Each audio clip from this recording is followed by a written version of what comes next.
이제 수능 며칠 안 남았지. 그지? 마지막 마무리. 마무리하면서 머릿속에다가 이제 기억을 한다 이렇게 생각을 하면 되고, 그때도 항상 강조했듯이 너희들이 지금까지 배웠고 공부했었던 내용들 안에 수능에서 어떻게 행동해야 되고 어떤 걸 봐야 되고 어떻게 답해야 되는지 그 과정 같은 게 다 이미 녹아 있어. 그거를 암묵지처럼 그냥 시험 상황이 되니까 막 긴장해가지고 아무 생각 없이 하는 게 아니라 최대한 너희들이 이제 평소에 했었던 그 절차대로 차근차근 생각할 수 있게 그렇게 생각을 하면 돼요. 무슨 말인지 이해가지? 가장 중요한 거는 자기 자신을 믿는 거. 실전 상황이 되면은 얘들아 누구나 떨려. 음, 대부분의 학생들이 다 떨려가지고 긴장하고 글이 잘 안 읽히고 이런 것들은 언제 어떤 시험을 보든지 다 똑같거든. 그치? 중요하면 중요할수록 당연히 긴장되는 건 맞는데, 근데 이제 그 상황에서 단순히 긴장하는 게 아니라, 어, 그 내가 글이 안 읽힌다라고 하면은 최소한 가져가야 되는 게 무엇인가? 소설에서 그 눈이 튕겨. 소설 봤는데 무슨 말인지 모르겠어. 라고 하면은 최대한 내가 세부적인 인물 하나하나 가져가는 게 아니라 그 핵심적인 사건들, 그치? 그 다음에 핵심적인 뭐 주동 인물들, 세부적인 인물 같은 경우에 어차피 뭐 물어봐서 확인해야겠다. 일단 지금 당장은 어떻게든지 어떤 이야기를 하고 있는지, 무슨 사건이 어디에서 벌어지는지 이런 것들만이라도 잡고 가야겠다. 오케이? 이런 식으로 글을 읽어 나가면 되는 거야. 저번에 했었던 거 있잖아. 저번 시간에 했었던 이제 이감 모의고사 같은 경우에서도 정말 그 정도가 만약 수능에서 나온다라고 하면은 한 몇 년 해자될 만큼 고난도의 문제거든. 근데 보면 알겠지만 글의 구조라는 게 내가 지금 이 구간에서 막혀가지고 당황하고 이런 게 아니라 어떻게 한다? 여기서 하고자 하는 말이 뭐였었지. 음. 그리고 지금까지 우리가 마더텅이라던가 아니면은 사설이든 어쨌든 다양한 지문들을 보면서 항상 알고 있는 그런 출제자와의 약속이 있지. 첫 번째로 뭐지? 독서에서 문단을 나누는 이유. 이 문단에 하고자 하는 말은 그 다음 문단에서 하고자 하는 말과는 차이가 있을 수밖에 없다. 그리고 문단에서 핵심 내용과 그걸 부연 설명해주는 내용들이 구분되어서 나올 거다. 애매하게 안 나온다. 선지에서 물어보고자 하는 내용은 분명 지문에 나와 있는 내용과 유사함, 그 유사함을 토대로 의심하기 시작하면은 거기에서 핵심적인 근거가 나올 수 있다. 출제자가 우리들을 변별하고 장난하는 게 리트식이라던가 이런 것처럼 고도의 추론을 요구하는 게 아니다. 이런 약속들. 그치? 문학에서도 물어봤으면 물어본 이유가 지문에 있다.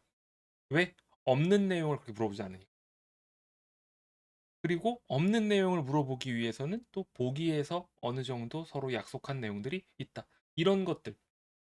그런 것들을 여러분들이 믿고 매 문제, 매 선지마다 무언가 안 보이고 당황스러울 수 있지만 그럼에도 불구하고 어떻게 한다? 지금까지 공부했었던 것처럼 답을 내야 된다. 무슨 말인지 이해가죠? 일단은 수능 직전에 중요한 거는 출제자가 어떤 식으로 고난도의 선지들을 만들어 나가는가. 그치? 가장 최근 우리가 봤었던 평가원들을 토대로 그 평가원들이 여러분들의 눈을 가리는 방법, 이거를 다시 한번 조금 되짚고 들어갈 거예요. 오케이?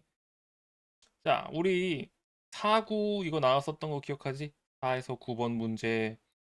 지문은 쉬웠다. 문제는 좀 까다로웠다. 그래, 안 그래? 지문은 쉬웠지만 문제는 까다로웠다. 이거 내용들 다 기억하지? 역사화, SF, 영화가 이념이 숨겨져 있다. 이런 것들. 기억나는 사람 1번, 안 나는 사람 2번. 9월 모의고사 보다 보니까 이거는 내가 꼭 복습하라고 했잖아. 그지? 다 기억날 거야. 자, 그렇다면 여기서 여러분들이 보게 될 문제 중에 첫 번째, 의미 추론 문제. 이거 하나쯤 나오겠죠? 빗줄 친 기억의 의미를 추론하라. 실제로도 오답률 굉장히 높았었고, 화작 기준으로도 정답률이 70%밖에 안 됐어. 생각보다 쉬워 보이는데, 틀리는 친구들이 많았어. 이런 문제 어떻게 풀라고 했었지? 자, 기억만 보고 역사화는 미래를 다룬 SF의 경우에도 해당한다. 이런 식으로 들어가면 돼, 안 돼? 안 돼. 왜? 여기 앞에 항상 이런 게 나와 있어. 이러한 역사화. 즉, 다시 말해. 이런 식으로 기억의 의미를 추론하라라고 하면은 기억이 집약적인 문장이 나와요. 집약된 거 뭐다? 풀었을 수 있어야 돼. 어떻게 풀었어? 역사화란 뭐라고?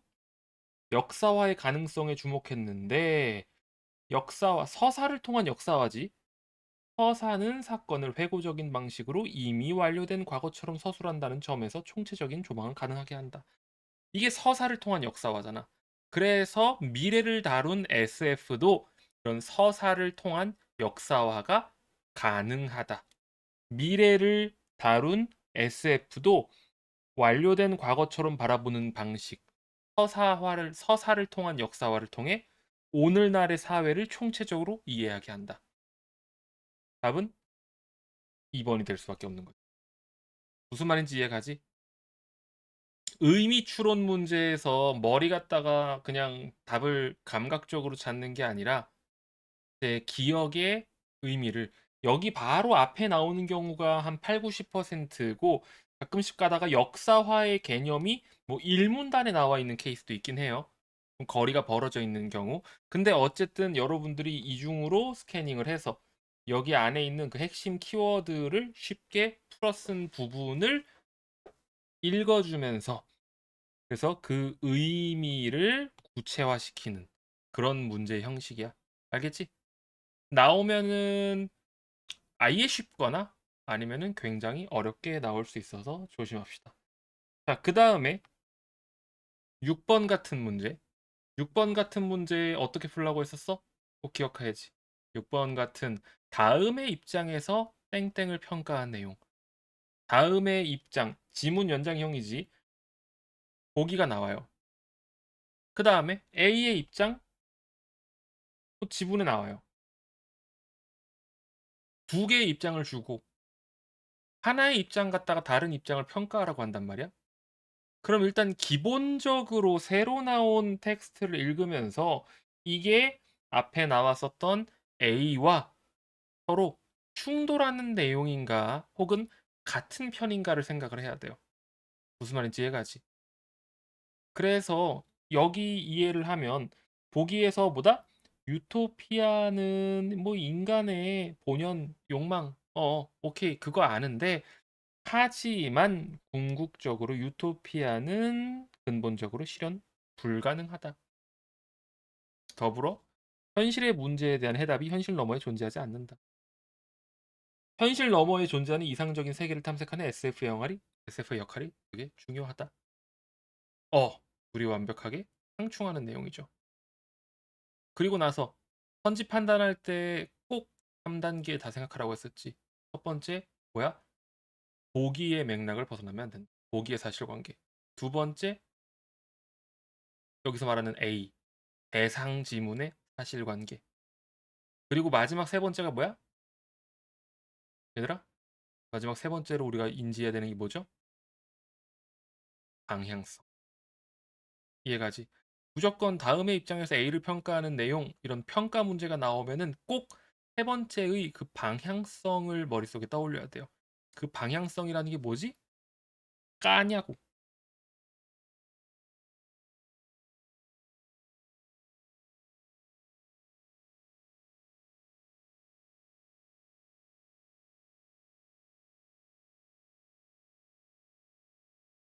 정확하게 그 까고 있냐고.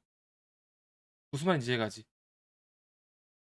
그래서 이런 비판 문제 같은 경우에는 여러분들이 한 번의 근거가 안 보인다고 하더라도 나머지를 소거할 수가 있어요.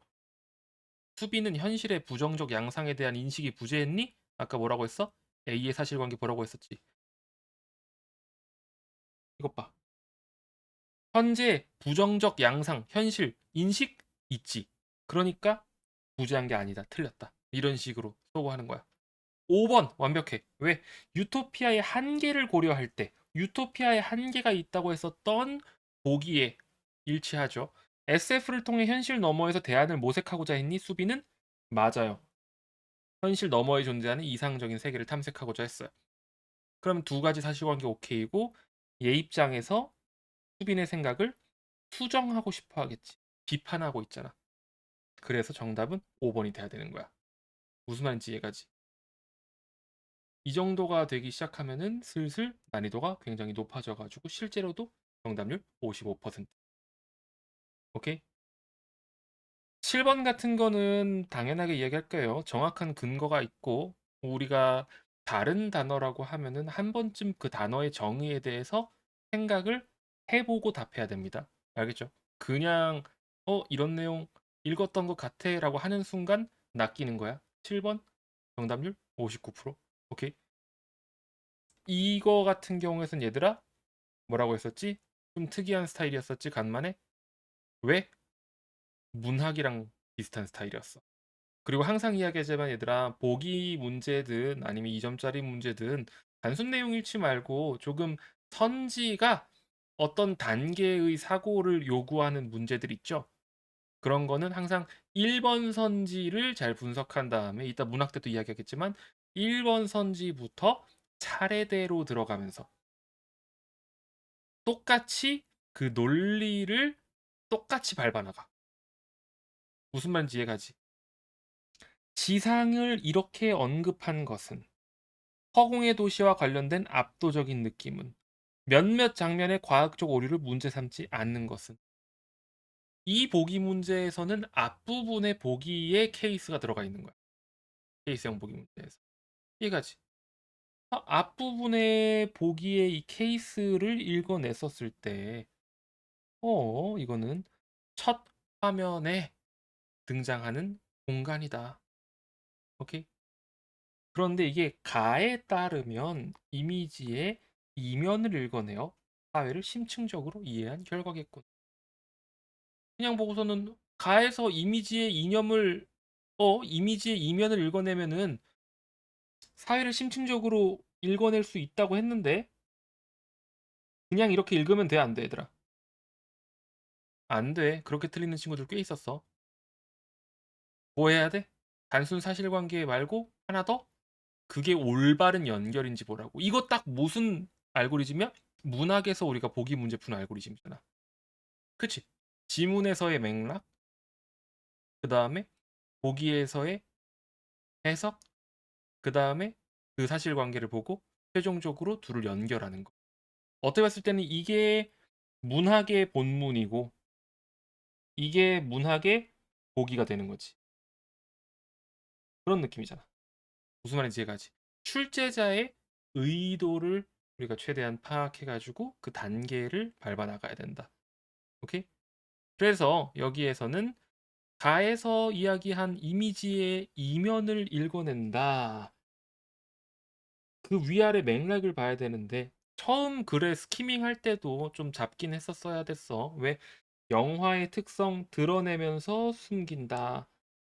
이념은 숨겨지고 모티브나 이미지는 드러나고 이 뒤에 암시가 있고 둘이 나눠져 있죠.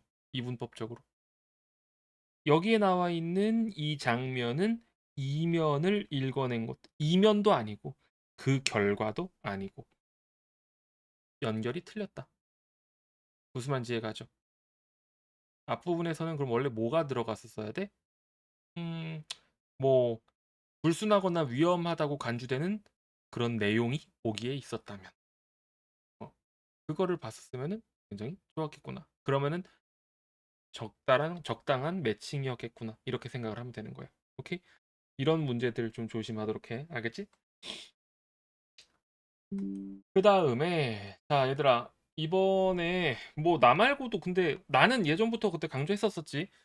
양자 컴퓨터 자세히 보라고. 왜? 양자 컴퓨터가 나올 수 있는 환경도 갖춰 있는 상태. 뭐 그건 당연히 나도 강조했었지만 근데 그거 말고 항상 내가 뭐라고 했어 얘들아? 몰랐을 때 데미지가 큰 지문들부터 보라고 했어요.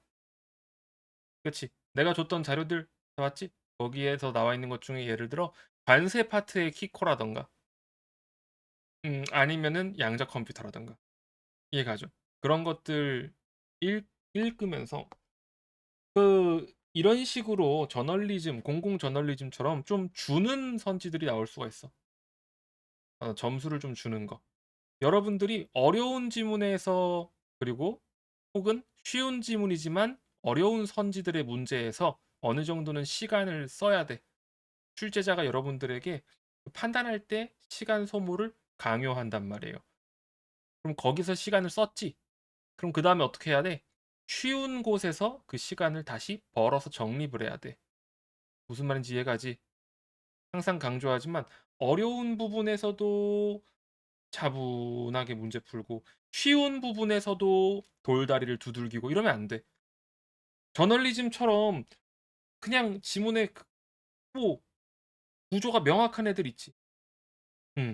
통시적이라던가 아니면은 그냥 학자들의 이름 따라 쫙쫙쫙 다르다거나 단순 정보 나열이라던가 이런 지문 나오면은 스키밍 할 때 과감하게 팍팍팍 치고 나가야 돼. 선생님 그러다가 순간 안 읽히면 어떡해요? 그러면 다시 이렇게 위를 보는 거야. 리프만이랑 듀이는 처음부터 언론과 공중의 관계에 대해서 상반된 입장을 가졌다. 그러다가 순간 내가 뭘 읽고 있지라고 생각이 들면은 그 분기점으로 돌아가면 돼. 문단의 첫 부분 혹은 그 앞문단의 마지막 부분. 그게 스키밍의 핵심이죠. 그쵸? 그래서 리프만이랑 듀이랑 무슨 소리 하는지 순간 인지과보가 왔는데 이제 보니까 둘이 반대구나. 반대였구나. 오케이?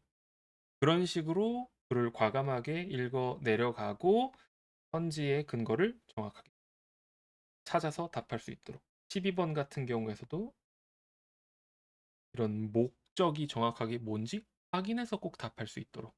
무슨 말인지 알겠죠? 출제자들이 의도해서 만드는 거다. 그 다음에 이 친구 같은 경우에서는 아마 양자 컴퓨터가 만약 등장한다고 하면 이런 식으로 나오겠죠. 정보량이 많아요.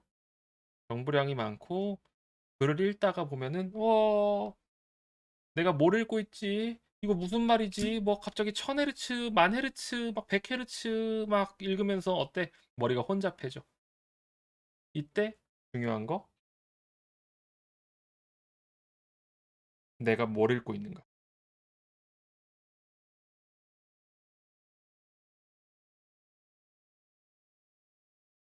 구모 기억나지 얘들아? 니들 시간도 없고 기술과학 지문 어려워가지고 최소 가청 강도랑 차폐 보면서 당황했지. 그지? 근데 그게 뭐라고? 최소 가청 강도랑 차폐는 청각 특성이라고. 그럼 청각 특성을 왜 알아야 돼 우리가? 그거에 따라서 감도가 낮은 소리를 제거해서 압축하려고. 무슨 말인지 이해가지? 그래서 여기 앞에 파트에서 압축 전에 흐름. 이 두 가지 조건을 가지고 압축. 그래서 최종적으로 아까 말했던 그 조건 설명해줬지. 그 청각 특성 설명해주고 나서 실제로 어떻게 압축해서 계산하는 거. 이해가죠? 이렇게 평가원식 글쓰기 같은 경우에선 여러분들이 흐름을 충분히 잡아낼 수 있다. 얘네는 얘네는 아니지. 그 14, 15, 16 같은 경우에서는 뭐 앞에 나왔었던 가나 지문처럼 선지 논리를 가지고 학생들을 변별하기보다는 뭘 했다? 그냥 순수하게 어떻게 했다? 지문의 사실관계들을 정직하게 물어봤었어요. 해가지고 압축 전의 오디오 신호는 할당된 비트의 개수가 소리 크기마다 동일하니 근데 이런 것들 항상 읽을 때 조심해야 돼. 소리 크기의 비트를 큰 소리일수록 많이 할당한다고 했는데 그럼 여기 뒷부분은 틀린 것 같은데 이런 1차원적 사고 하라고 했어? 하지 말라고 했어? 안 된다고 했지. 하나의 선지는 여러 개의 마디로 나뉜다고 했어요. 지금 우리가 3번 선지 판단할 때 있어서 뭘 판단 안 했지? 3번 선지 판단할 때 어떤 부분을 아예 무시했지?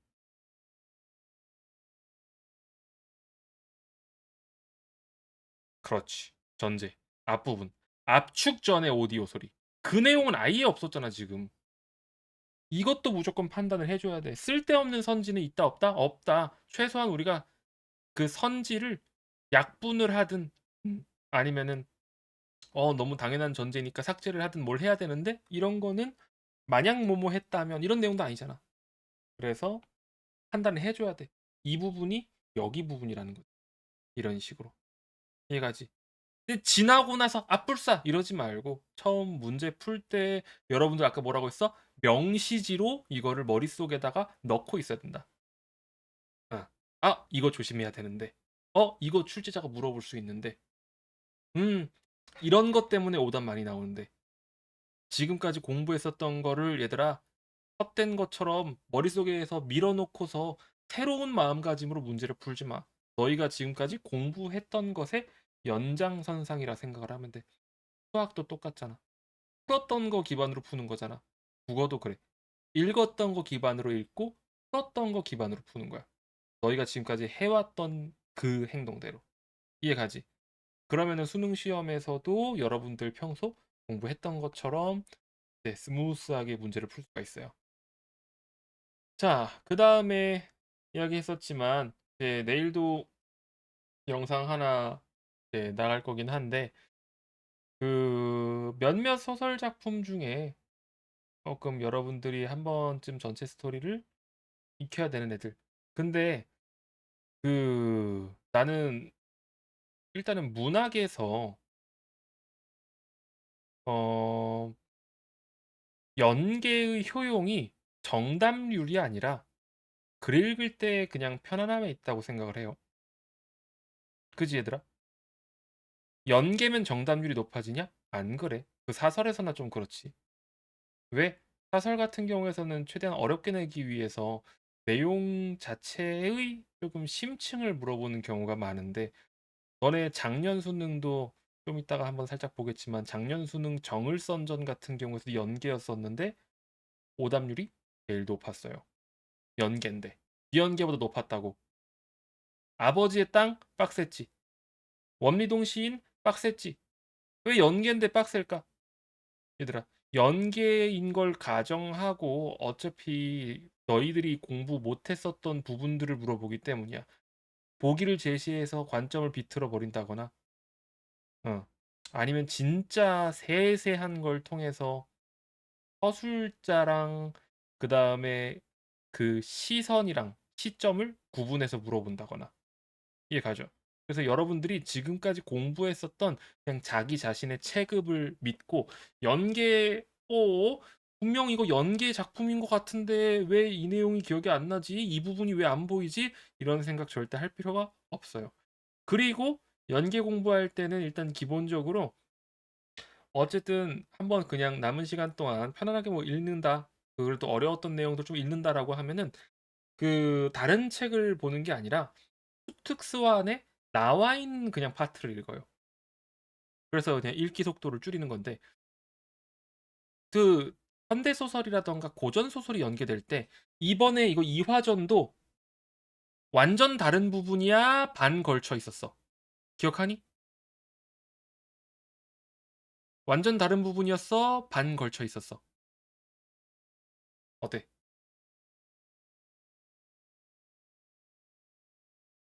그 뒤로 아예 이화전 수안에서 쳐다도 안 봐가지고 다 까먹었나 보네. 걸쳐 있어 얘들아. 뒷부분이 걸쳐 있어요. 원미동 시인 걸쳐 있었을까? 네, 반 걸쳐 있었어. 아버지의 땅 걸쳐 있었을까? 맞아, 걸쳐 있었어. 그 무슨 말인고 하면 얘들아, 어차피 출제자가 그 각 잡고서 다른 부분을 낸다거나 뭐 작가 연계는 좀 다른 거지. 그건 아예 그냥 처음부터 다른 거지만 그 같은 작품이라고 하더라도 그냥 먼 곳 내버리는 경우가 있거든요. 근데 그걸 너무 자주 하진 않아. 왜? 그러면은 연계 출제의 의도가 퇴색되잖아. 연계 출제 의도가 뭐겠어? 너희들이 그래도 EBS를 공부했었고 풀어봤었을 때 좀 도움이 되어야 수능에서 그래도 나 이거 아는 내용이네라고 해서 조금 편안한 감정을 좀 가져가면서 그러면서 변별당하기. 그게 평가원이 추구하는 건데 완전 다른 부분만 낸다고 하면은 오히려 조금 욕을 먹을 수 있겠죠. 그렇다 보니까 실질적으로는 걸쳐서 나올 확률이 굉장히 많다. 오케이? 그래서 너무 그렇게 스트레스 받지 말고 특수반의 지문들을 한번 다 봤던 상황이면은 실전 수능 봤었을 때 여러분들이 음, 그냥 연계 때문에 손해 볼 일은 거의 없다. 오케이? 다만 중요한 거는 오히려 지금 구모에서 나와 있었던 선지 논리, 보기를 만들어내는 그 선지 논리가 굉장히 까다로웠기 때문에 그걸 여러분들이 정확하게 봐야 돼요. 항상 이거 우리 시험장 가서도 머릿속에다가 박아놔. 문학 보기 문제. 이번 수능에서 아마 학생들 등급을 가르는 1, 2, 3등급을 가르는 핵심은 문학 보기 문제가 될 확률이 높죠. 왜? 구모를 토대로 생각했었을 때 독서 지문의 단순 난이도 갖다가 벽을 세우기에는 지금 상황이 별로 좋지 않아. 기껏해야 한 지문 정도가 빡세게 나올 텐데 그것도 선지는 쉬울 가능성이 높단 말이야.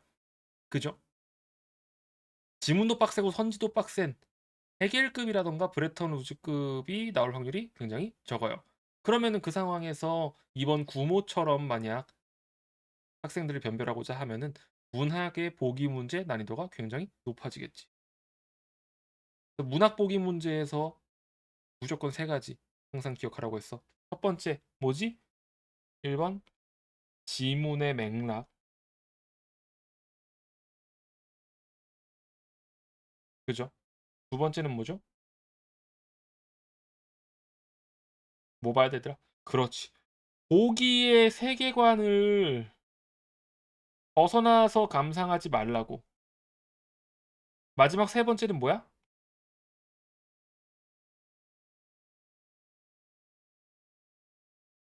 그렇지. 연결의 경우의 수. 이해가죠? 이것만 기억해두라. 항상 다빈이는 언제나 기억할 거야.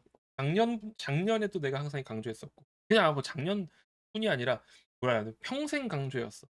문학 보기 문제에서 어떤 단계를 사고를 해야 되는지 그 세 가지만. 그치? 지문을 좀 이해 못했어도 괜찮아. 지문의 핵심 내용을 못 긁어냈었어도 괜찮아. 괜찮아. 어차피 깊은 내용을 물어보기에는 평가원에서도 위험 부담이 크다. 그렇다 보니까 어떻게 한다? 보기를 기반으로 여러분들을 변별하는데 보기 문제가 나오는 케이스가 여러분들도 이제 공부해봤으면 알겠지만 크게 두 가지가 있어요.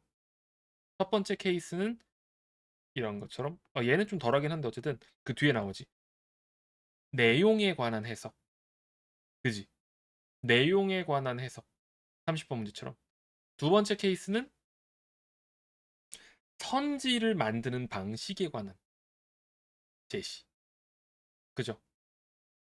그러면은 이 보기 문제는 전자야, 후자야? 지문에 대한 해석이야? 아니면 선지 만드는 방식 제시해 준 거야? 무조건 명백한 후자죠? 그러면은 그 선지 방식을 통해서 선지들을 하나하나 어떻게 한다? 비교해 줘야 된다. 그러면서 보기를 볼 때는 얘들아 모든 걸 다 보는 게 아니라 어떻게 한다? 자, 문장 단위로 해서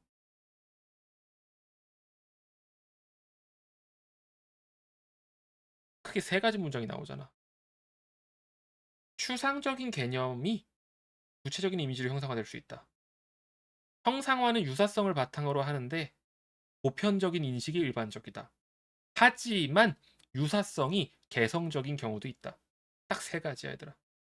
추상적 개념의 구체화, 그 다음에 보편적 인식으로 유사성 혹은 개성적으로 나타나는 유사성. 이해가죠? 젊음 그냥 읽지 마 얘들아. 선지는 선지의 문장 구조를 꼭 여러분들이 분석을 해야 돼요. 이거 보고서는 야 여기서 추상적인 개념이 뭐야? 라고 했었을 때 젊음이요 이런 식으로 그냥 바로 들어가면 안 된다는 거야. 왜? 이 뒤까지는 잡아야지. A와 라고 가에서는 젊음에 대한 화자의 인식과 까지는 끊어야지 그 뒤에도 써먹을 거 아니야. 그죠? A와 B를 C를 바탕으로 연관지어 이런 인식을 하고 있군. 이런 식으로 하나의 선지에서 우리가 여러 개의 마디를 갈라낼 수 있어야 돼. 그럼 젊음에 대한 화자의 인식은 뭐다? 우리 저번에도 이거 했지만 추상적인 개념, 저증구두, 구체화, 무거움이라는 유사성, 과거를 힘겨웠다고 여기는 화자의 인식, 이거는 유사성이 개성적인 유사성이구나. 왜? 화자 개인의 인식이니까. 이해가죠? 그렇게 했었을 때 이 지문이 이 지문이래. 이 보기가 완벽하게 이 선지에 적용이 되는 거고 그 다음에 항상 또 봐야 되는 것 중에 하나가 뭐다? 젊음이 실제로 젖은 구두에다가 이렇게 적용이 됐는지 사실관계도 한 번씩 봐줘야 되고 지문의 사실관계도 그렇기 때문에 보기 문제는 손이 많이 가긴 해요. 다만 처음부터 여러분들이 이거를 정석으로 해야지 어떻게 된다? 시험 상황에서 답이 없어지는 상황이라던가 아니면 무언가 낚이는 상황. 솔직히 낚이는 상황은 그렇게 엄청나게 위험한 건 아니야. 얘들아, 낚일 수도 있어. 니들이 낚일 정도면 다른 애들도 다 낚였을 거야. 괜찮아. 근데 정말 조심해야 되는 상황이 뭐지? 괜찮아. 안 봐도 돼. 라고 해가지고 검토 안 했다가 빼먹었다가 단계 빼먹고 패스했다가 뭐가 되는 거야? 1, 2, 3, 4, 5번까지 갔는데 답이 안 나오는 케이스. 이해가죠? 그런 상황이 가장 여러분들이 당황스러운 상황일 거예요, 실전에서. 근데 얘들아, 만약 이거 24번, 5번까지 다 갔는데 답이 아예 안 보여. 그럼 어떻게 해야 돼?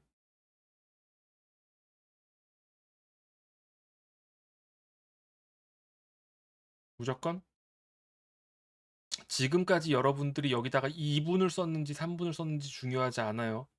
그건 제대로 정석대로 풀었다면 보기 문제에서 그래도 한 2분 정도는 좀 썼겠지? 괜찮아, 괜찮아. 2분 때문에 여러분 시험 망하는 거 아니야. 지나가, 지나가. 알겠지? 문학을 들어갔다고 하면 어쨌든 여러분들 시험의 후반부잖아요. 그죠? 남은 시간들이 계산이 좀 설 거란 말이야. 앞에 독서에서도 똑같아. 독서라고 하면 전반부니까 또 보수적으로 들어가야 되는 게 맞고, 후반부 문학이라고 하면은, 내가 지금 남은 시간이 얼마고, 이러면 문제당 몇 분 정도가 남는데, 음, 만약 진짜 이번 시험이 쉬어가지고, 괜찮다.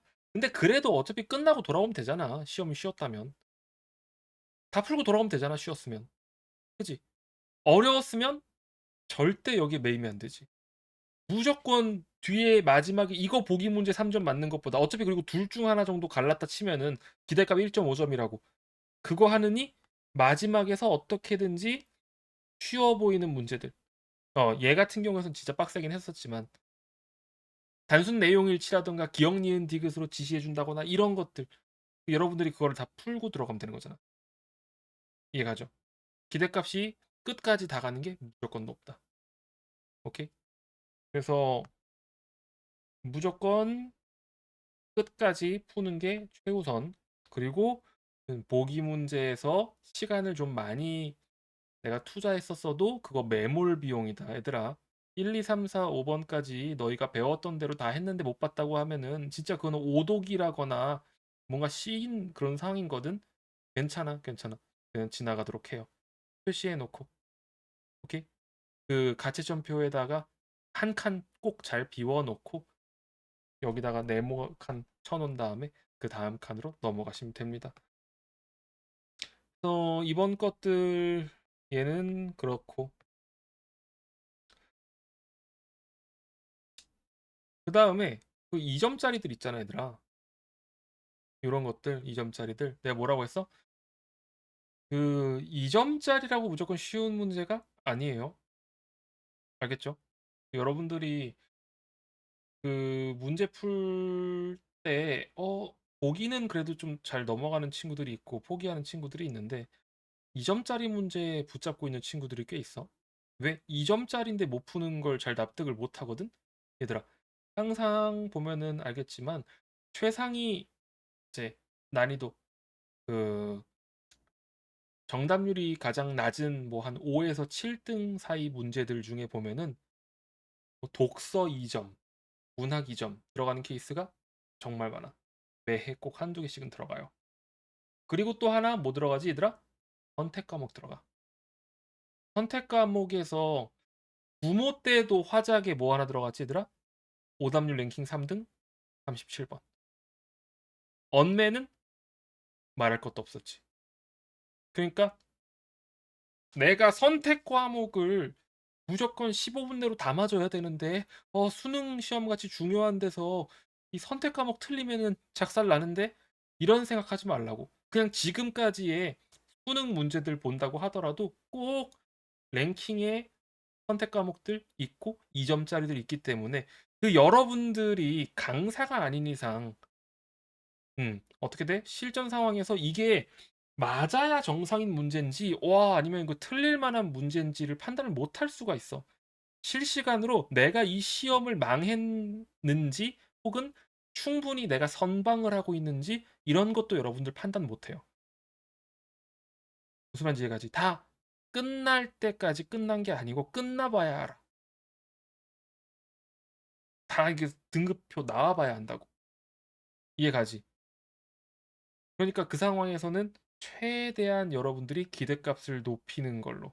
그리고 당황한다거나 아니면은 중간에 마음이 꺾인다거나 절대 이런 생각하지 말고.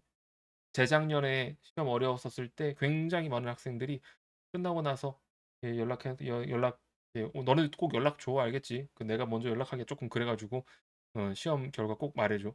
근데 재작년처럼 어려웠던 시험에서 학생들이 끝나고 나서 망한 줄 알았다라고 했던 친구들이 되게 많았어. 너무 어려워가지고. 왜? 언매 1등급 컷이 80점 초중반이잖아. 그 정도면은 1등급 맞던 친구들도 15점이 넘게 나간 거란 말이야. 몇 지문 정도 틀린 거야. 그러면은 그 친구들은 실시간으로 자기가 망한 줄 아는 거야. 2등급? 2등급 컷? 80점. 뭐 이렇게 나오잖아. 그치? 근데 끝나고 나가지고 채점 해보고 메가스터디에 입력해보고 나니까 등급이랑 백분위가 되게 높게 뜨는 거죠. 최종 점수랑. 여러분들이 이번 시험도 어렵다 하면은 그렇게 될 확률이 높기 때문에 실시간으로 문제 풀면서 자기 자신한테 그렇게 압박 주지 마. 너 이것도 못 풀면은 이번 시험 망한 거야. 너 지금 이거 풀고 있는데 이렇게 시간이 밀리면은 이번 시험 망한 거야. 이런 식으로 하지 말고, 나는 배운 대로 이렇게 최대한 해왔는데 지금 시간이 조금씩 밀리고 있으면은 조금만 시간을 좀 땡기자. 정확성을 살짝 희생하더라도 어쨌든 끝까지 가자. 와, 다른 친구들 뭐 열심히 넘기고 있긴 한데 쟤네들 많이 틀리겠구나. 꼭 이런 생각을 하세요. 알겠죠? 알겠으면 1번. 이거 진짜 중요한 마인드야. 니들은 그 시험 한중항에서 시험 전체의 난이도를 절대 판단 못 한다. 내가 등수가 몇 등인지. 그냥, 어려운 거 같아, 쉬운 거 같아, 이 정도밖에 판단 못 해. 오케이?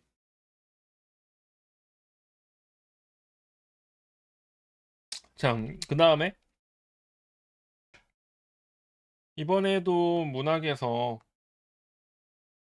연계라던가 좀 쉬운 내용이 나왔었을 때 이런 거 물어볼 거야. 어, 내가 보기 해석할 때 어떻게 하라고 했었죠, 여러분? 분리를 해서 여기 조건들을 봐야 되는데 이건 하고니까 뭐뭐 하고 뭐뭐 하며 이런 식의 연결어미 확실하게 잘 봐요. 알지? 병렬 문장. 그런데 앞부분에서는 가랑 나다를 분리시켜줬다. 이거 내가 맨날 이야기해서 귀에 딱지가 않겠지만 얘들아 분리시켜줬으면은 왜 분리가 되어 있는지 생각을 해보고, 그 다음에 어떻게 한다? 우리가 같은 것들은 지워줄 수도 있다. 그러면서 생각을 최대한 어떻게 한다? 좁혀서 판단하기 쉽게. 아, 여성과 남성 말고 화전놀이랑 지내는 것도 이거 같은 뜻으로 절대 볼 수 없는 내용이네. 단순히 여성과 남성의 차이뿐 아니라 다른 차이점이 있구나. 그리고 그걸 1번에서 물어봤구나. 자연에서 머물고자 하는 건지.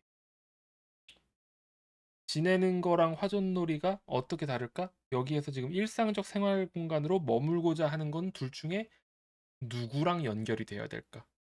가, 나를 둘 다 포괄할 수 있을까? 이런 식으로 여러분들이 출제자의 의도를 정확하게 간파한 상태로 승부를 봐야지 그냥 답이 보인다, 안 보인다 이런 식으로 판단을 하면 안 됩니다.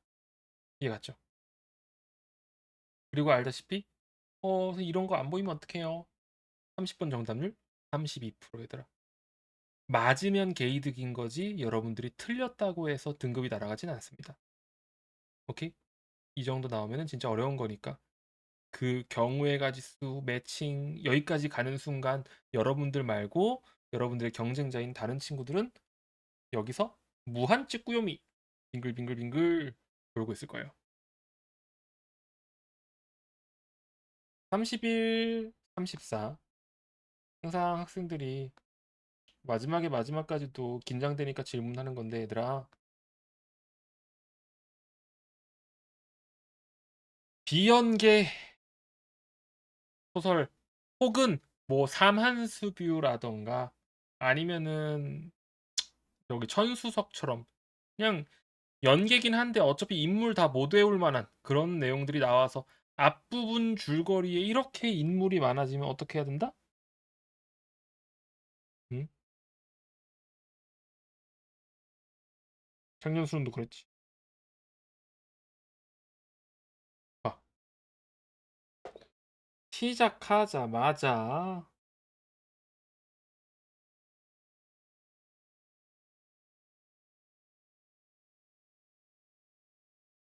등장인물이 가지가지 하지. 그지? 평가원이 좋아하는 거예요. 올해도 이렇게 등장인물이 많은 친구가 하나 나올 수가 있어요. 굉장히 쏠쏠하게 재미를 보셨거든요. 작년에도 정을선 연계였어. 나도 이거 시험 전에 이감하면서 정을선전 얘들아 조심하라고 인물 관계가 너무 많기 때문에 정을선 나오면은 정말 위험하다. 꼭 보고 들어가라고 마지막에 이야기했었었는데 8-21에 정답률 48%, 51%, 53%다 반토막 났어. 18, 20, 21, 19번 정도만 빼고 나머지들은 다 정답률이 반토막이 났다. 굉장히 어렵다는 거예요. 이해 가죠? 근데 여러분들이 이런 작품, 소설을 읽었었을 때 무엇을 가장 조심해야 하냐? 인물을 하나하나 잡느라 그래 흐름을 못 잡고 눈만 앞으로 지나가는 걸 가장 조심해야 돼. 무슨 말인지 알고 있을 거야. 안양덕, 김원석, 또세 아버지 치전 서로 간의 관계 누가 뭐 누구의 하인이고 이런 것들만 보면서 근데 그렇다고 해서 여기 한참 한참 볼 수 없잖아. 시간 없으니까 이렇게 쭉 지나가다 보면은 어느 순간 뭐가 돼? 노영감이 누구지? 누구지? 하다가 글을 읽고서 머릿속에 남는 게 하나도 없어. 여기까지 왔는데 뭔 얘기했는지 하나도 모르겠어. 그럼 돼, 안 돼? 안 된다고. 뭐 보라고? 사건 배경. 이해가지? 배경 같은 경우에서는 최우선이라고 하는 이유가 배경이 바뀌는 건 적기 때문에. 그럼 여러분들은 대부분 소설 읽으면서 가장 뭘 최우선으로 보는 거야? 보통 사건을 보는 거겠지. 훈사가 사람 죽은 문제 때문에 떡 먹다 죽은 사람 때문에 찾아왔다. 이리 오너라라고 했는데 노영감이 대신 누구든지 나가라고 해서 선달이라는 사람이 나와서 주인이냐? 아니요 라고 했더니 주인이 나왔다. 그러고 좀 말소리가 거만한 듯한데 불끈한 순사는 이런 거 뭐지? 등장인물의 정서가 바뀌는 부분 이런 것들은 봐야지. 기분이 나빴다. 당신이 주인이요 호주요 하면서 주제소로 갑시다. 나도 몰라요. 꽃갈참봉이 누군지 몰라도 돼? 안 나왔잖아. 안 나온 걸 도대체 왜 당황해? 음. 나왔어도 기억 못할 수 있고 애초에 잘 봤어도 안 나왔을 수 있단 말이야. 근데 어쨌든 누가 나와가지고 여기서 왜 그러슈? 어, 나하고 갑시다라고 했더니 그럼 당신도 갑시다라고 해서 둘 다 끌고 가는구나. 여기에 힌트가 나오지. 부자를 다 데리고 간다. 끝끝내 주제소로 갔다. 그렇게 읽었었을 때 여러분들이 봤으면은 이 두 출발이 내용이 그렇게 많지가 않아요. 이거 읽으면서 다들 뭐 인지과부 왔다고 하는데 나는 글을 이거 엄청 빠르게 읽었어. 비연기지만 3분도 안 걸렸지. 2분 때인가? 왜? 인물 뭐 하나하나 정리 안 하고 그냥 이러이러한 사건 때문에 이렇게 끌려가서 얘가 잘리고 공부하러 서울 가는구나. 사람답게 살고 싶어서. 그것만 끝이란 말이야. 정을서는 모략 때문에 대신 시비가 희생당하고 그거를 승상 정을선이 알고 열심히 뛰어가는구나. 가서 다행히 매맞던 애 살렸어. 매맞던 애가 왕비의 시비인지 승상의 시비인지 알 필요가 없어. 근데 물어봐. 작년 수능에 물어봤어. 알지? 작년 수능 기출 풀었던 친구들. 여기 물어봤잖아. 월매가 자신이 모시는 주인에게 진실을 밝혔니? 이거 애들이 오답률 높았던 이유가 자신이 모시는 주인 월매가 승상집 시비인 줄 알았는데 앞에 보면은 그 왕비의 시비라고 나와 있단 말이야. 지금 당장은 중요한 게 아니라 어차피 문제 풀 때 확인할 거니까. 결국 충렬 부인 살리소서 해서 가서 부인 죽었어? 아니네. 살았네. 뼈가 드러났지만 그래도 살았네. 그러고 나서 왕비한테 옥석을 구별한다? 이런 단어 같은 거 여러분들이 또 알고 있어야죠. 시시비비를 가린다. 사건을 조사하기 시작한다. 그러면서 여러분들이 핵심적인 소설의 줄기들을 잡아 나간다고 하면은 그렇게까지 인지과부하가 오지 않을 거예요. 무슨 말인지 이해가지? 또 여기까지 이해간 사람 1번?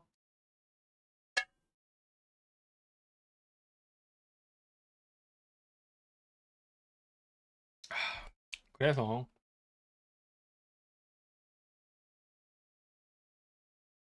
이 30번 문제도 그렇고 34번 문제도 그렇고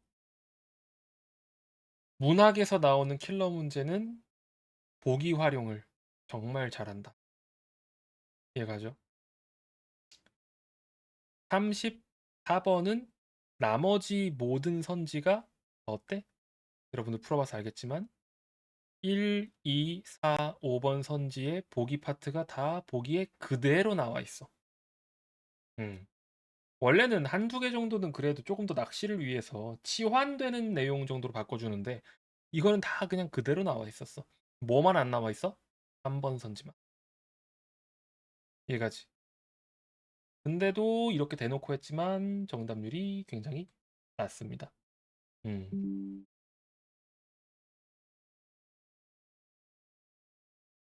이렇게 해도 34번 정답률이 50%. 음. 역전이라는 너무 확실한 근거가 있었고 보기에서도 벗어나고. 근데 학생들이 평소에 이제 보기 문제를 활용을 안 해다 보다 보니까 실전 상황에서 그렇게 자신감 있게 못 쓰는 거야. 알겠지? 그런 것들 최대한 조심하세요. 그 다음에 작년 수능 같은 경우에서 여러분들이 좀 봐야 될 만한 요소들이 있는데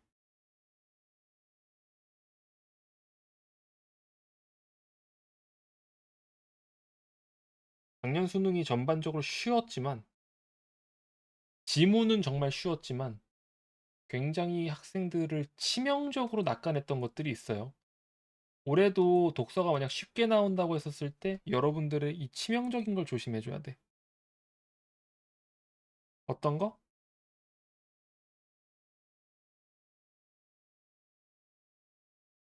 일단 먼저 이런 거.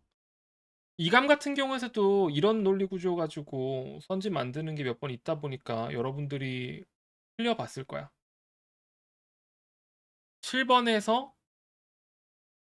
정답은 3번이 아니라 2번이 나와야 되는데 3번 쓴 친구가 더 많았다. 이 쉬운 지문에 이 쉬운 선지 논리에 정답률이 화작 기준으로 22%야. 왜 틀렸을까? 얘들아, 왜 틀렸을까? 생각해봐. 내가 몇 번 강조했었어, 이거.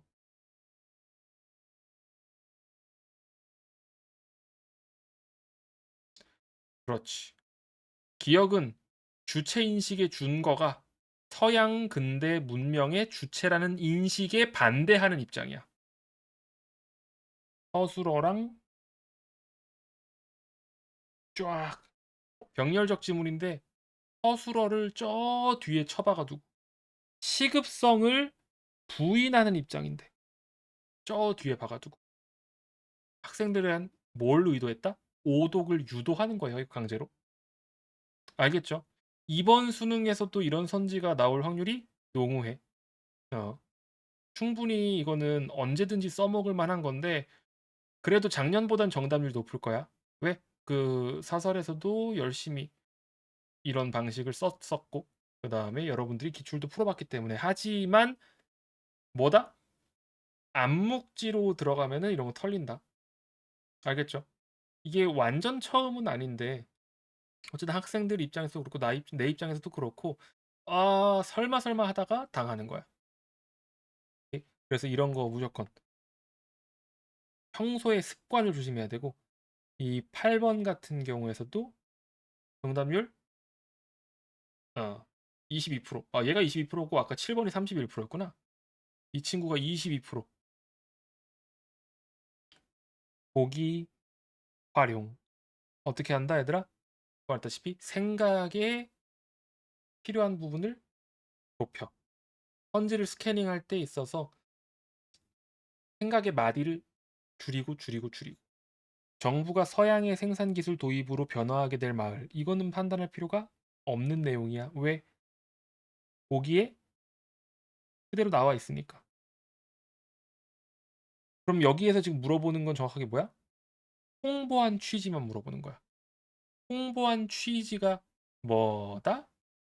마을 사람들을 독려하기 위해 홍보한 거야. 그냥 독려하기 위해. 서양에 대한 반감을 줄이는 거랑 마을 사람들을 독려하는 거랑 같다고 볼 수 있다 없다? 없다. 정답은 1번. 정말 쉬운 내용인데 학생들 입장에서 설마 답이 1번에 보기 문제 답이 1번이 있겠느냐 플러스 이거 정확하게 이 홍보한 취지라는 단어를 안 보고 그냥 서양의 생산 기술 도입으로 변화하게 된다. 뭐 이거 앞에 나왔었던 지문의 내용이랑 유사한 내용이니까 맞겠지 하고 지나가서 피 본 거예요. 알겠죠? 아마 올해 수능에서도 이런 스타일로 그 독서 지문인데 지문의 사실관계 말고 보기의 사실관계 갖다가 비트는 케이스가 하나쯤 나올 법하다. 무조건 보기에서도 이 케이스의 사실관계를 판단해서 이게 정확하게 뭘 의미하냐. 이 마을 사람들은 이 서양 생산 기술 도입하는 정책의 필요성에 공감했거든. 서양에 대한 반감이 애초에 있는 게 아니었었다. 오케이? 그런 것들. 근데 실제로 작년 수능이다 보니까 여러분들이 수능 시험장에서 이런 걸 봤었을 때 나는 어떻게 했었을까? 나라면 어떻게 했었을까? 이런 것들을 꼭 봐야 돼. 그리고 만약 이런 식의 문제가 또 나와준다고 하면은 노이즈 지문 잘 보라고 했었죠. 저번 시간에도 한번 노이즈 지문 언급했었었고 나갔던 자료에도 언급했었었는데 노이즈 지문은 정보량은 많고 과정과 구조가 동시에 교차되는 지문이었어요. 하지만 선지들의 난이도는 훨씬 낮았고 똑같지. 근데 13번 같은 경우에서는 여러분들이 진짜 어려울 수 있는 게 이 앞에 있는 조건들이 어디를 스캐닝해야 되는지를 갈라. 풀어봤으니까 다 무슨 말인지 알지? 무슨 말인지 안다 1번. 모르겠다 2번. 앞에 조건들 때문에 이 선지의 근거 위치들이 계속 달라졌잖아. 실시간으로 달라져. 와, 이거 선생님 너무한 거 아니에요? 맞아. 여러분들한테 시간 쓰라고 강요하는 문제 스타일이야. 가의 기억이 원본 이미지가 가에 입력되는 상황은 언제지? 순학산. 나에서 디귿 완벽한 노이즈 이미지가 출력되는 거는 언제지? 순학산의 거의 마지막 부분. 뭐 이런 식으로. 그걸 해서 어느 부분을 이야기하고 있는지를 먼저 잡고 그 다음에 이 사실관계를 판단해야 되는 거다 보니까 공수가 많이 든 그런 내용이었어요. 근데 실전에서 이런 스타일의 문제가 나온다고 하면은 이거는 시간이 많이 드는 내용이 맞으니까 너무 당황하지 말고 다만 혹시라도 한 사이클이 지금 간당간당한 상황이라고 하면은 기술에서 보기 문제는 그냥 패스하고 지나가도 괜찮다. 나중에 끝나고 돌아와도 되니까. 다만 기술에서 나와 있는 이런 사실관계, 내용 이해, 그 다음에 읽은 방법 이것도 사실관계랑 다를 바가 없었죠.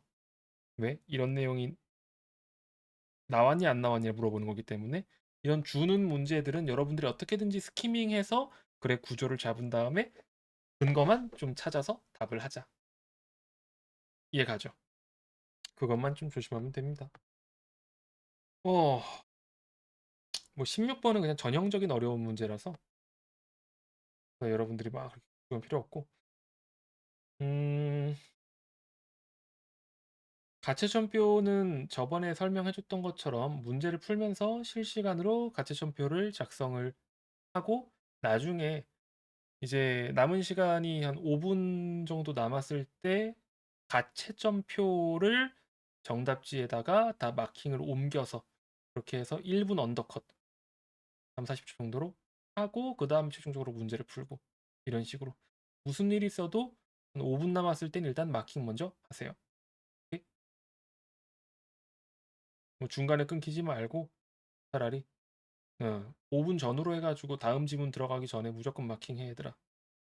가끔씩 가다가 진짜 그냥 설마 설마 하다가 마킹 제대로 못하는 친구들이 있는데 그거 절대 조심해야 되고 그 그거 말고서는 이제 지금까지 다 설명했었던 내용들의 여러분들이 정말 유의해야 되는 문제 유형들은 다 이야기했다 보니까 어 관세랑 양자역학 좀 봐야 되는 거랑 여러분들 혹시라도 좀 봐야 되는 친구들 있으면은 이감 그때 내가 해설해 줬었지 얘들아. 이감에서 나왔던 이거 지문 양자역학 양자 컴퓨터 C너트 수업 시간 다뤘었지? 음 이거 다시 봐도 굉장히 좋을 거예요.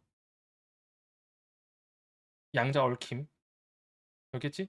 그래서 큐비트 쓰는 법, 양자 얽힘 뭐 요 정도만 알아도 괜찮으니까 이거 혹시라도 보고 싶은데 없는 친구들 있으면은 이감 온라인 파이널에 있고 오프라인 기준으로는 이게 5-3인가? 5-2구나. 5-2인데 해설 강의 궁금하다 이런 친구들 있으면은 나한테 이야기를 좀 해주면 되고 그 말고서는 실전 상황에서 음, 저런 거 저기지 포도당 캔디나 이런 것들 좀 챙겨가고 그 다음에 귀마개 안 쓸 친구들도 혹시 모르니까 3M 귀마개는 가져가요. 알겠지? 일단은 책상 위에다가 귀마개 까놓고 혹시라도 혹시라도 자의적이지 않은 빌런들이 있을 수 있어. 코로나에 걸렸다거나 진짜 목 감기가 너무 심해가지고 어 계속 그냥 기침이 가래가 끓어오른다거나 이런 친구들이 있을 수 있어요. 근데 여러분들이 그런 상황에서 급하게라도 귀마개를 쓸 상황이 생길 수 있다. 그래서 귀마개는 무조건 챙기도록 하고 그다음에 뭐 하기 전에 있지 물론 가채점표도 그렇고 다 하면 되는 거 여러분들이 알고 가는 거긴 하지만 뭐 책상에 이거 까놓고 먹어도 되나요? 뭐 이거 물 옆에 놔도 되나요?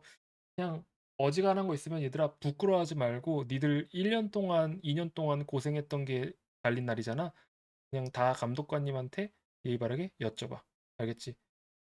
근데 이야기했다시피 그 진짜 한순간의 방심이 여러분들의 지금까지의 수고를 날려버릴 수가 있어요. 내가 작년에 1교시 사탐 1교시 끝나고 쫓겨난 친구 이야기했지? 진짜 눈앞에서 본 거. 내 뒷자리.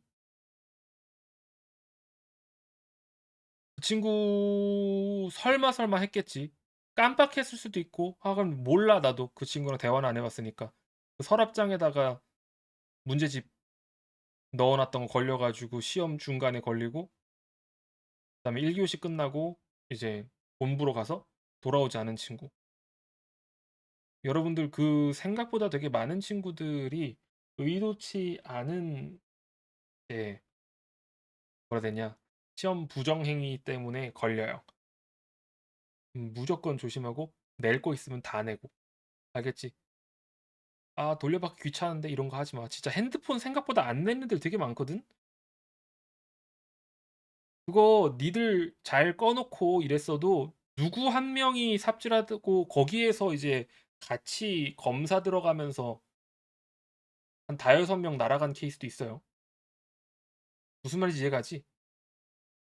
핸드폰 안 내놔도 꺼서 그냥 가방 안에 넣어놓으면 되겠지. 이러다가 전수조사 걸려가지고 진짜 어 멍청한 그 핸드폰 갖다가 뭘 하고 있었대 한 명이 쉬는 시간에 멍청한 학생 플러스 감독관이 이제 그거 그 친구 걸리면서 혹시 몰라가 나머지를 했는데 깐깐한 감독관 그 두 개가 동시에 이제 여러분들의 시험장에 펼쳐지면은 1년 더 하는 수가 있어요. 그런 것들 꼭 조심해고 알겠지?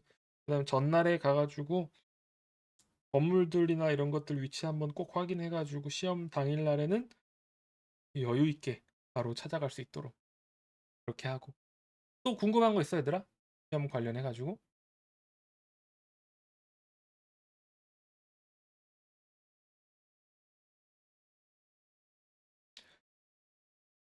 감독관 그리고 귀마개 오케이 일단 감독관 불러가지고 저기 친구 저 친구 다리를 너무 떤다라고 말씀은 드리고 그 다음에 귀마개 너무 긴장할 것 같다? 음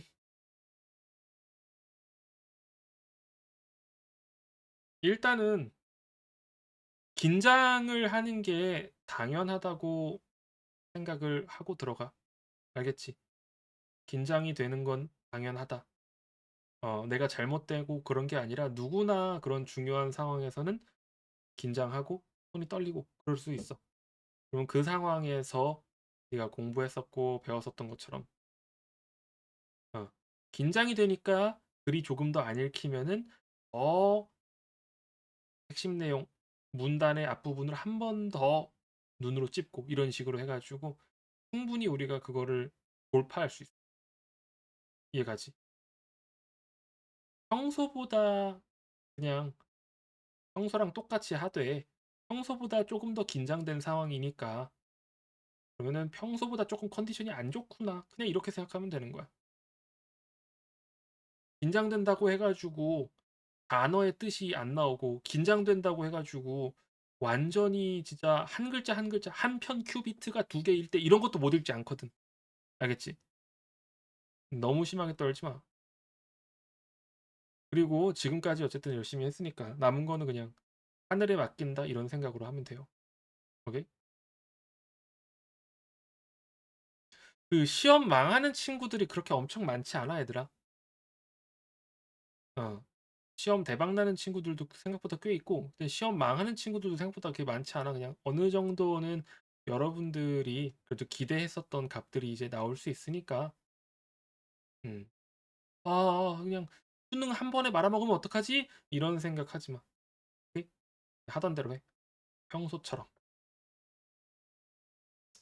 스윙할 때 조금 안 보인다고 하면은 평소처럼 다시 문단의 앞부분 좀 읽어가지고 이 문단이 이 내용이었었지?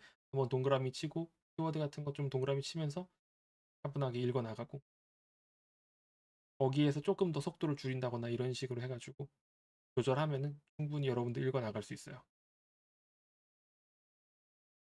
예열 지문은 나는 솔직히 예열 지문의 효능을 그렇게 엄청 믿지 않아가지고 그냥 선택 과목 가져가는 거 좀 추천해.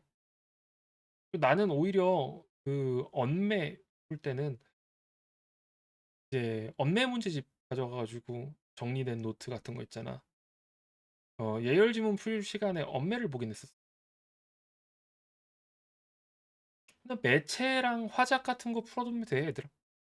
너무 뭐 어려운 거 풀지 말고. 음. 그날 아침에 차분하게 잠 일찍 일어나가지고 이제 몸 좀 스트레칭 좀 하고 뭐 살짝 좀 머리에다가 당 공급하고 이렇게 하면은 어차피 예열은 돼, 얘들아. 여러분들 그 모의고사 때처럼 국어 전까지 뭐 졸려가지고 죽겠는데 엄마 아빠가 어떻게든지 학교에 드랍해 놓은 상태로 그 약간 하늘을 걷는 느낌으로 둥실둥실하게 시험장에 들어가가지고 국어 시작하기 전까지 잠깐 누워 있다가 이런 느낌 아니라고. 수능 날은 어 굉장히 이제 그 날카로워. 그 수능에 딱 느낌이 있거든. 그래서 여러분들이 충분히 감각이 딱 예열될 수 있는 그런 상황이라고 생각을 하면 돼요. 그래서 굳이 뭐 예열 지문 너무 막 고민할 필요 없어. 그리고 또 다른 거.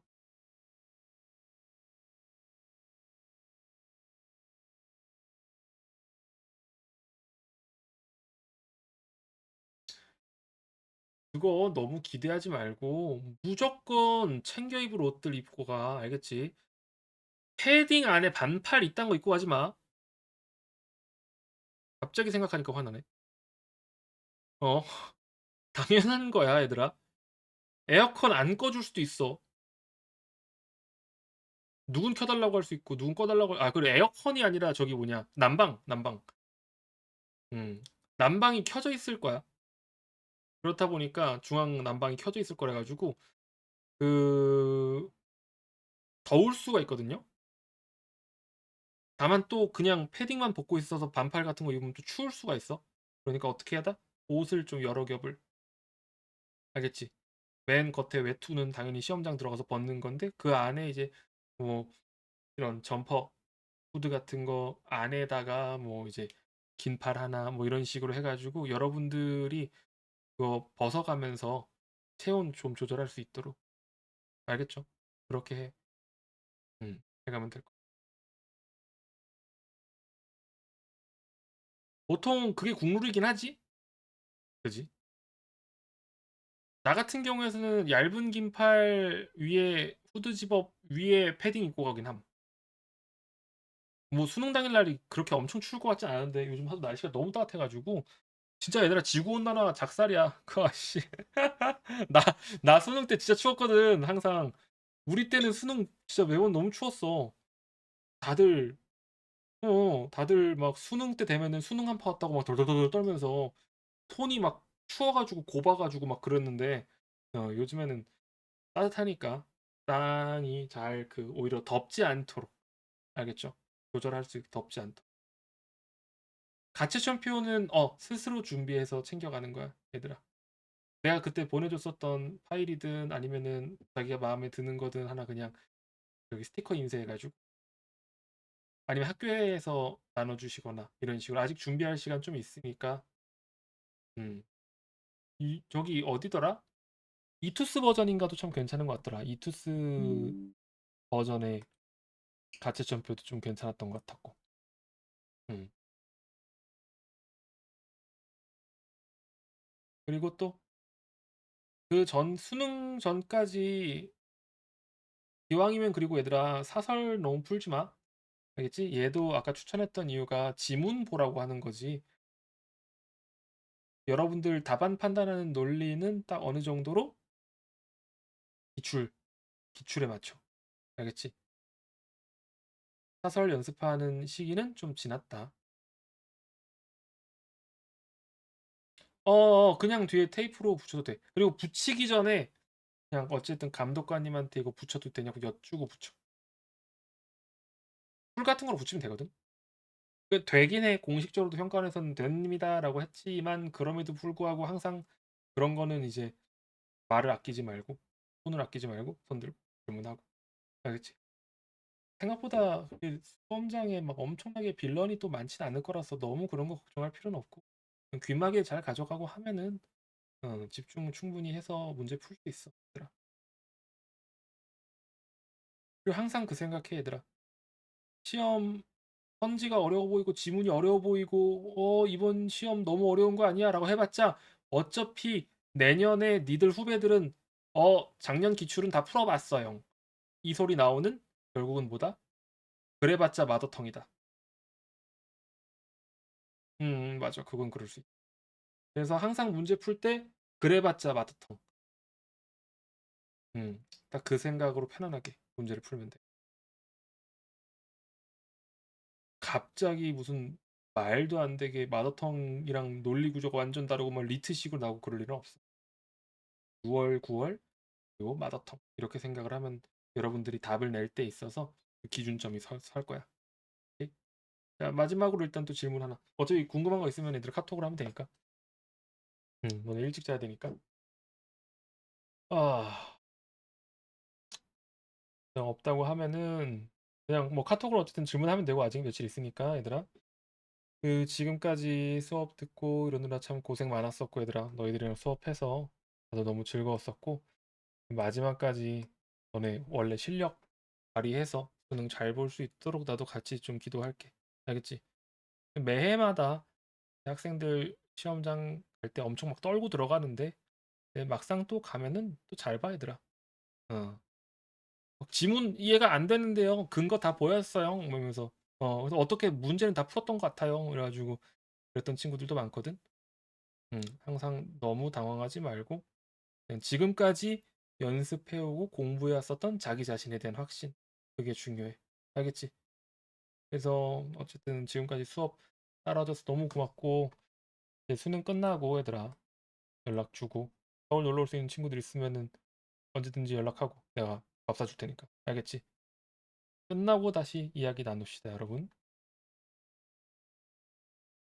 다들 고생 많았어요.